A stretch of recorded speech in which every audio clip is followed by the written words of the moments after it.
কি বলবো আসলে বলার অপেক্ষা রাখে না। খবরটি নিঃসন্দেহে উদ্বেগ, উৎকণ্ঠা এবং ভালো খবর না, কোনো অর্থেই ভালো খবর না।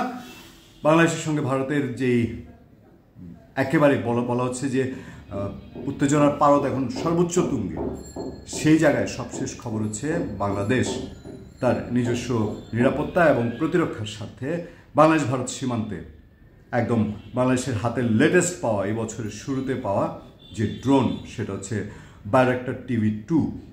এই ড্রোনটি একটি HV ডিভাইস এবং এই ড্রোনটি বাংলাদেশ ভারত সীমান্তে তারা মোতায়েন করেছে। বাংলাদেশের সাথে 12টি ড্রোন এসেছিল, তার 6টিকেই ব্যবহার শুরু করেছে বাংলাদেশ। এই ড্রোনটি সীমান্তে নজরদারি এবং ছোট ছোট মিশন পরিচালনা করতে সক্ষম। ফলে দুই দেশের মধ্যে এখন সম্পর্ক কোথায় আছে বুঝতে আর বাকি নেই। ড্রোনের ব্যবহার তখনই হয় যখন একটি যুদ্ধাবস্থা বা দুই দেশের মধ্যে আস্থা একেবারে নিচু জায়গায় এসে থাকে এবং অনেকটাই কূটনৈতিক যুদ্ধ বাকযুদ্ধের পরের স্টেপের দিকে যায়। সেটা সবাই মোটামুটি আপনারা জানেন।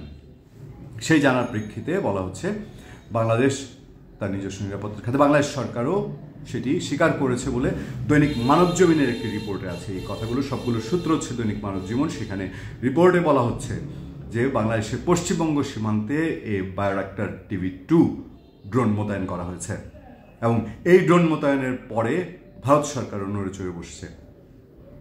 তাদের উদ্দেশ্য, তারা এখন হেরন টিপি নামে একটি ড্রোন তারা সীমান্তে মোতায়েন করবে বলে এসব খবর দৈনিক মানবজমিন তারা পিক করেছে ইন্ডিয়া টুডে অনলাইন থেকে। ইন্ডিয়া টুডে অনলাইন বলছে যে ভারত এই হেরন টিপি ড্রোন দিয়ে বাংলাদেশের এই বাইরাক্টার TB2 মোতায়েনের পাল্টা ব্যবস্থা নিতে যাচ্ছে। ভারত মনে করে বাংলাদেশে হাসিনা সরকার পতনের পর এবং শেখ হাসিনা ভারতে পালিয়ে যাওয়ার পর সীমান্তে চোরাকারবারি এবং চরমপন্থীদের তৎপরতা বেড়েছে। এটা ভারতের ধারণা এবং ভারতের গোয়েন্দা সংস্থার বরাত দিয়ে ইন্ডিয়া টুডে এই কথা বলছে। এবং সেই ক্ষেত্রে তারা আগে থেকেই নানান রকম ব্যবস্থা নিতে শুরু করে, চিন্তাভাবনা করতে শুরু করে। ভারতের প্রতিরক্ষা মন্ত্রী তিনি পর্যন্ত বলেন তার সেনাবাহিনীকে প্রস্তুত থাকতে যুদ্ধের জন্য। কার সাথে যুদ্ধ সেই সময় মানুষ কিছুটা ইঙ্গিত করতে পেরেছিল।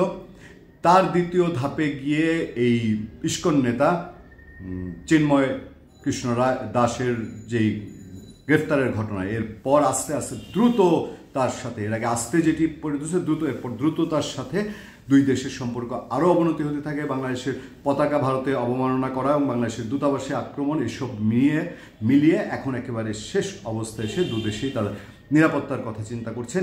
তথা চিন্তা করতে গিয়ে এই যুদ্ধে ব্যবহার করা যে ড্রোন, সেই সব ড্রোন তারা নজরদারিতে এনেছে। অবিশ্বাসের মাত্রা দুইটি প্রতিবেশীর মধ্যে যেই জায়গায় গেলে পরে সবচেয়ে তীব্র হয়, সেই জায়গায় ভারতের এই ব্যবস্থার প্রেক্ষিতে বাংলাদেশ তার সাবধানতার চূড়ান্ত পর্যায়ে রয়েছে। বাংলাদেশের সরকারের সমস্ত প্রতিনিধিরাই, উপদেষ্টারা তারা বলছেন যে বাংলাদেশ নতজানু পররাষ্ট্রনীতিতে আর বিশ্বাস করে না। বাংলাদেশ সমতার ভিত্তিতে, তার মর্যাদার ভিত্তিতে পররাষ্ট্রনীতি পরিচালনা করতে চায়। কিন্তু বিষয় হলো জটিলতা তো রাজনৈতিক একদিকে শেখ হাসিনা এবং আওয়ামী লীগ, দেশে আওয়ামী লীগের সমর্থক, নিঃসন্দেহে বলা যায় এটা একেবারে উড়িয়ে দেওয়ার মতো নয়। আবার যোগ হয়েছে সংখ্যালঘু বা সনাতন ধর্মাবলম্বীদের সেন্টিমেন্ট। তাদের একটি বড় সেন্টিমেন্ট আওয়ামী লীগের দিকে হেলে আছে। এটা সবসময়, এটা মোটামুটি প্রতিষ্ঠিত সত্য বাংলাদেশের ভেতরে। এখন এই পক্ষগুলোকে সমঝোতায় না আনলে আসলে ভারত বাংলাদেশ কূটনৈতিক তৎপরতা বলি আর এই নানান রকম সমরাস্ত্র বা সমস্যার কাছাকাছি জিনিসগুলোর ব্যবহার বলি, তাতে করে সমস্যা দিন দিন জটিল হবে কি হবে না। একটা প্রসঙ্গে আপনাদেরকে নজর দিয়ে চাই। ধরুন বাংলাদেশের সঙ্গে যদি যে পরিস্থিতি এখন তৈরি হয়েছে সেটাই অনেক যথেষ্ট। এই ধরনের পরিস্থিতি দুই প্রতিবেশীর মধ্যে খুব একটা বাজে সিচুয়েশন ইঙ্গিত করে। পাকিস্তানের সঙ্গে ভারতের অবস্থা খুব খারাপ, এই লেগে যায় এরকম একটা অবস্থা। চায়নার সঙ্গেও হচ্ছে, থেকেই সীমান্তে যুদ্ধ গোলাগুলি সেগুলো তো হচ্ছে, রেগুলার হচ্ছে। বাংলাদেশের সঙ্গে অন্তত দুই সেনা বাহিনীর মধ্যে এই ঘটনাগুলো ঘটছে না, সীমান্ত রক্ষা বাহিনীর মধ্যে মাঝে মধ্যে ঘটেছে, কিন্তু পাকিস্তান এবং চায়নার সঙ্গে হচ্ছে। এবার বাংলাদেশের সঙ্গে পরিস্থিতি আরও অবনতি হলে ইন্ডিয়া তো একেবারেই তিন দিক থেকে, মানে একসাথে কয়েক ফ্রন্টে সে যুদ্ধ করবে। আমি জানি না ইন্ডিয়ার নীতি নির্ধারকরা সেটা কতটুকু ভাবেন, তবে এই ড্রোন মোতায়েন এবং ড্রোন মোতায়েন যে একটি পরবর্তী ডেভেলপমেন্ট ঘটনার, এবং সেটা নেগেটিভ ডেভেলপমেন্ট, পজিটিভ নয়, নিঃসন্দেহে বলা যায়।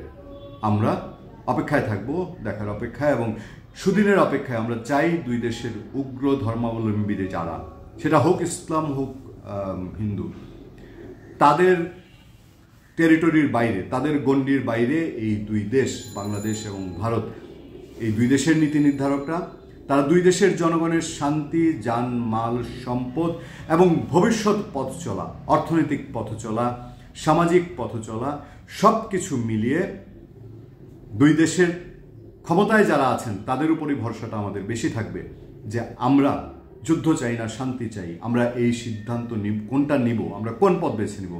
আসুন ড্রোন মোতায়েনের ক্ষেত্রে, এই ড্রোন মোতায়েনের ক্ষেত্রে অনেক সময় দেখা গেছে বিভিন্ন দেশের সীমান্তে যখন ড্রোন মোতায়েন করা হয়, একটা পর্যায়ে গিয়ে এক দেশ আরেক দেশের ড্রোন অকার্যকর করে, এক দেশ আরেক দেশের ড্রোন ভূপাতিত করে, সীমান্ত অতিক্রম না করলেও বলে সীমান্ত অতিক্রম হয়েছে। এই ধরনের পরিস্থিতিতে সংযম কোনো একটা পক্ষ এক সময় ভেঙে ফেলে বা উদ্দেশ্যমূলকভাবে ভেঙে ফেলে। আমরা সেসব সময়ের, সেসব খবরের দিকে আমাদের নজর নিতে চাই না, আমরা আশা করি না, প্রত্যাশায় থাকি না। আমরা একটি সুষ্ঠু সমাধানের আশা করি। নিশ্চয়ই ভারতের বোধোদয় হবে, আজকের এই পরিস্থিতির দায় নিয়ে সমস্যার সমাধানেও সেই দেশ আগে এগিয়ে আসবে। ধন্যবাদ সবাইকে, ভালো থাকবেন, সুস্থ থাকবেন, সত্য, করুণা এবং সহনশীলতার সাথে আপনাদের সাথে সবসময় আমি আতিক রহমান, পূর্ণিয়া।